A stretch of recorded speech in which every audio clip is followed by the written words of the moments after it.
Have you ever had like a friend or a family member or a coworker come to you with a problem that they needed your advice on? When it comes to this particular problem, you are seemingly an expert. You come up with some elegant, intelligent plan that solves this problem or has the potential to solve this problem. But when it comes to your own personal life, you're not so wise. This phenomenon is called Solomon's paradox. And Solomon's paradox is the ability to solve other people's problems with almost expert precision. But when it comes to one's own problems, we are, not so wise. We seem to fumble around. We seem to be a novice at problems that are close to ourselves, right? And I thought about this in regards to labbing, in regards to troubleshooting, and just, in the IT world in general, right? When it comes to problem solving, because the IT world consists of solving a plethora of problems. And sometimes we struggle with a particular problem that we just might be too close to, right? So first and foremost, before I even get any further, thank you for 100 subscribers. That's crazy. That happened crazy quick. And I really enjoy doing these videos because it's a documentation of my progress. It's a documentation of my progress as kind of like a complete freshman in IT going into more of a, I guess, novice or intermediate level, and who knows how far I'll go. Maybe I'll go all the way up to CCIE. Right now I'm working on CCNA, for those of you who are new to this channel. I was able to get that fancy new the fancy custom URL, which I'm hyped about, I'm excited about. And yeah, I'm glad that people find this channel to be useful, find, I guess, my personality to be likable, because I do provide knowledge on this channel, but it's more so, or it has been more so, about just my journey. Maybe you guys can relate to it, maybe not, I'm not too sure. I'm just putting the content out there and helping people where I can along the way, right? And this is one of those videos where I pick up something in the field, the lab, right? Because I'm not out in the IT world as a professional as of yet.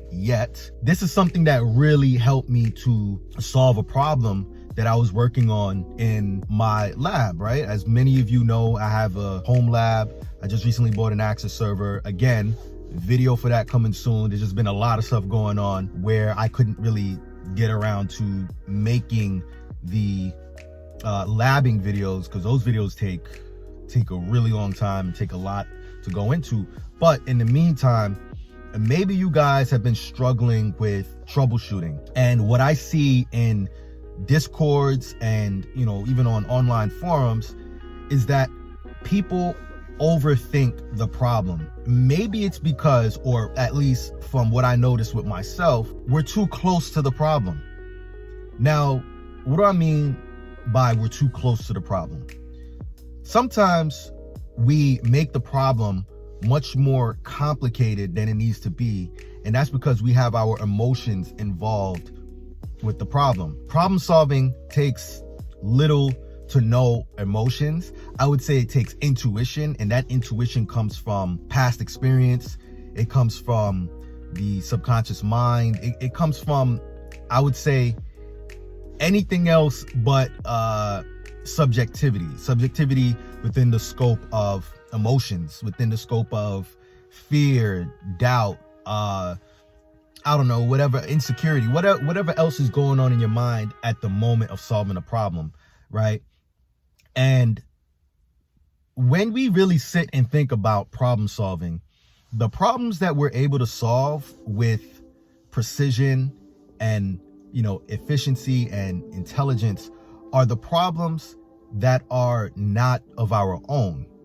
And I got this idea about Solomon's paradox. I did a video essay on Solomon's paradox about 2 years ago, and I found that psychological phenomenon fascinating. Like it's the story of our lives. We're able to solve other people's problems, but when it comes to problems of our own, we're just like, very subjective, very emotional, and we tend to, I guess, miss the forest for the trees or something like that, right? I don't know. I don't really know what that saying is or means, but I feel like it fits here, right? I love these little sayings. So, who was King Solomon, first and foremost? King Solomon was considered, or is considered, to be one of the wisest kings in ancient history. He ruled from 970 BC to 931 BC, and people from all over the world used to come to receive counsel from him with regards to their personal problems and their maybe professional problems as well. I haven't really done too much research on the nature of the problems that these people came to him with, but these people sought out counsel from him, and he was a great problem solver when it came to the affairs of other people. However, when it came to his problems, he wasn't so wise. And again, this is something that is reflected, or we can readily recognize within ourselves. So how does this play into the IT world, right? Again, I was working on a lab the other day, and for some reason, I just couldn't get why I couldn't ping to a specific interface. And I just took a moment to self-distance. That is a key word when solving problems. Self-distance. Now, self-distancing can be temporal, mean that you give yourself some time away from the problem to let your subconscious mind work on the problem. It could be, sort of an imagination type of thing that you use, an imagination technique you use, which involves you pretending as if it's not you solving the problem, but someone else solving the problem. So it's kind of like this quasi esoteric out of body experience that you're going to be engaging in. You're going to pretend as if you're not solving the problem, but maybe a friend or a family member or even a coworker is solving the problem. So you can imagine that you're a network engineer or an IT professional and a coworker needs your help on a problem. And it's to my understanding that engineers check each other's work, right?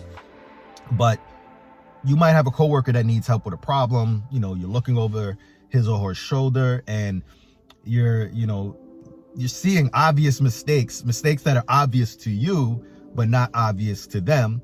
And you're able to help them solve these problems, these mistakes, these issues with, accuracy and precision, because the mistakes are glaring to you, right? And again, this is something that I see in Discord servers where people share their packet tracer problems with people in the community that might have a little bit more knowledge in them, or maybe the same level of knowledge as them. And we can readily see that the person probably use a bad mask when subnetting, or maybe something is missing in the routing table or something of that nature, right? So you want to self-distance as much as possible by using time, taking maybe 30, 40, maybe even 24 hours away from the problem. And you want to also pretend as if you're not solving the problem. Pretend as if a coworker is solving the problem. And I think that this helps a lot in troubleshooting, especially on exams. You want to pretend as if it's not you taking the exam. You want to pretend as if it's a friend or a family member or something like that that's working on these problems, and you're kind of like looking over their shoulder, when in reality you're kind of like looking over your own shoulder. Again, this is sort of like some Eastern mystic, esoteric type of way to approach problems, but I found for me that it works. And I use Solomon's paradox as a backdrop because this is an actual psychological phenomena that's studied, right? Or has been studied. Again, we're readily able to solve problems that we are objectively distanced from, right?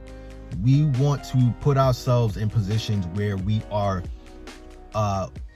distanced enough, have enough room where we can look at the problem objectively. So I just wanted to share that quick tip with you on troubleshooting.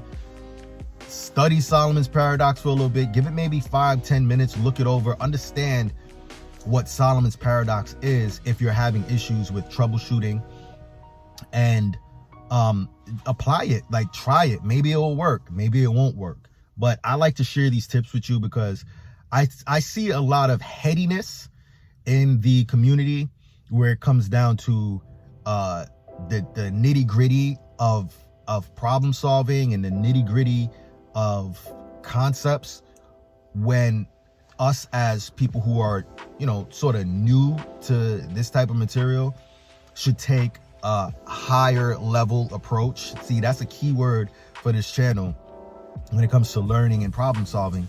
Take a high level approach, you know, take an eagle-eyed view of the issue, because we are distanced enough to see all of the moving parts, to see how each system within the overall system works together to solve a particular problem, or maybe how one system is adversely affecting another system and you have to maybe tweak one or the other system so that you can have everything work together in harmony, right? So the whole main point here is, again, be as objective as possible when problem solving. And how do you do that? Again, you can use the self-awareness technique, or the out-of-body experience technique, and pretend as if it's not you solving the problem. Pretend as if it's someone else solving the problem. So I don't want to make this video too long, and I don't want to repeat myself too many times, but thanks for watching. And if you want more tips like this, click right here, and I'll talk to you guys next time.